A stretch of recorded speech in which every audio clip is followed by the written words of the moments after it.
Certo? Vamos mergulhar direto nisso. Boas-vindas a todos a mais uma das nossas análises. Hoje, a gente vai explorar as diferenças estruturais e operacionais entre colônias espirituais. Tudo com base em um diálogo incrível e super detalhado da nossa fonte de estudo.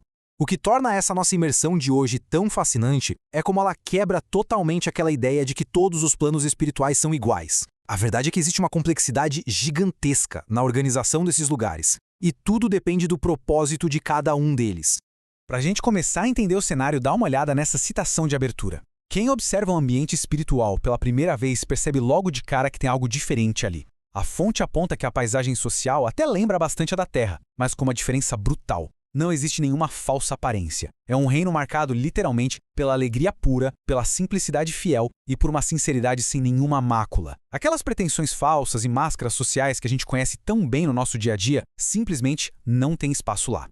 E isso nos leva direto ao diálogo espiritual em si.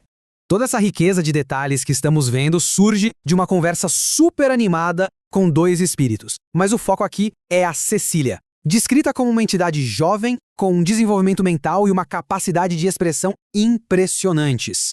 Ela tem trabalhado duro e com um objetivo muito claro: conquistar um prêmio no ano que vem. E não é qualquer prêmio, viu? Ela quer muito uma visita à famosa colônia de Nosso Lar. Mas, como ela mesma conta com bastante bom humor, não é só arrumar as malas e ir. Para ganhar essa recompensa, ela precisa antes dar conta de uma série de obrigações rigorosas e exigentes onde ela atua hoje.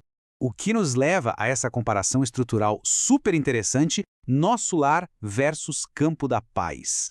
A Cecília vê Nosso Lar como uma bênção tremenda. Para ela e para os instrutores, os ministérios daquela colônia funcionam como verdadeiras universidades de preparação espiritual. É uma oportunidade educativa imensa. O ambiente é tão elevado que a bondade da maioria faz com que qualquer maldade da minoria naturalmente desapareça. Até mesmo para os espíritos que chegam lá em sofrimento, as vantagens são enormes. É um espaço totalmente focado no despertar e numa cura progressiva. Agora, o que é realmente chocante aqui são as diferenças operacionais brutais entre os dois lugares. De um lado, Nosso Lar, que atende sofredores a caminho da realização, lidando com espíritos que já sentem remorso, que choram e cujos erros já se manifestaram e estão prontos para ser retificados. Do outro lado, temos o Campo da Paz, que é onde a Cecília trabalha. E olha, o Campo da Paz é praticamente um hospital de linha de frente. A missão deles é combater obsessores. Eles lidam diariamente com espíritos em estado de revolta, de negação absoluta, batendo de frente com uma ignorância perversa. E é aí que entra o ponto crucial da análise. A Cecília traz um argumento com uma lógica irrefutável. É muito mais fácil tratar alguém que já está chorando de arrependimento do que lidar com um paciente completamente rebelde. Pense na dificuldade extrema que a equipe do Campo da Paz enfrenta todos os dias. Eles precisam tratar doentes que se recusam a acreditar que estão doentes. São entidades presas em fantasias perigosas e que têm certeza absoluta de que estão certas. Isso eleva o nível de complexidade do resgate a um patamar absurdo. Mas por que o Campo da Paz enfrenta uma realidade tão agressiva? A resposta está na proximidade com a crosta.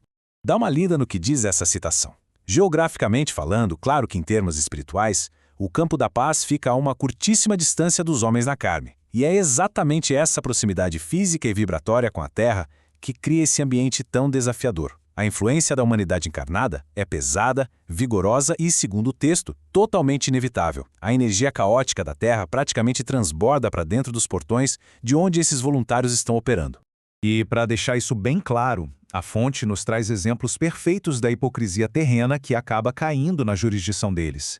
A lista é forte.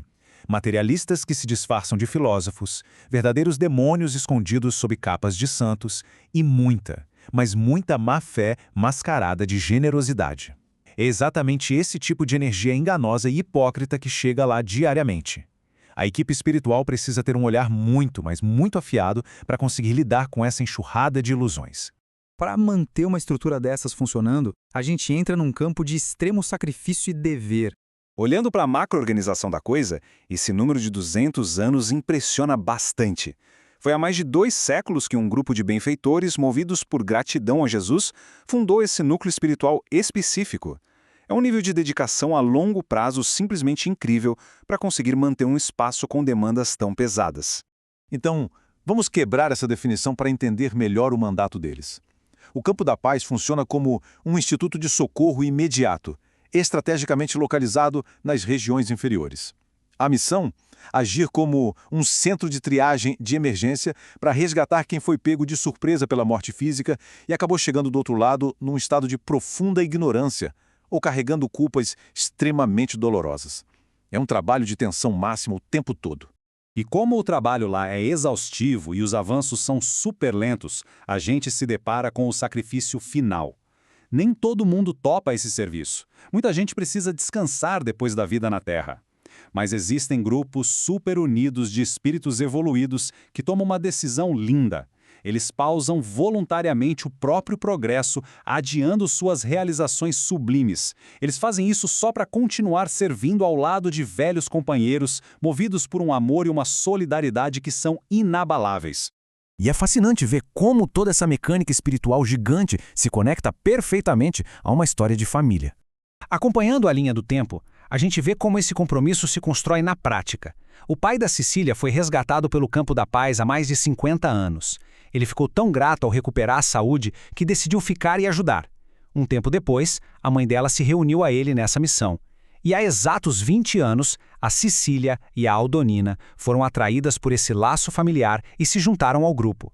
É uma família inteira que dedicou décadas para construir e manter um verdadeiro santuário de serviço aos outros. E para encerrar nossa imersão de hoje, o relato nos deixa com um mistério maravilhoso. Quando perguntam para Cecília sobre o futuro, ela diz que tem vários planos, mas faz uma pausa e confessa algo. Ela ainda está esperando a chegada de uma pessoa muito específica, que continua encarnada aqui na Terra. Mas quem seria essa pessoa? Fica a grande reflexão para todos nós. Isso mostra que mesmo nos níveis mais elevados de dedicação espiritual, os laços humanos e a esperança de reencontro são forças poderosíssimas que continuam ligando nossos mundos. O que vocês acham que significa tudo isso?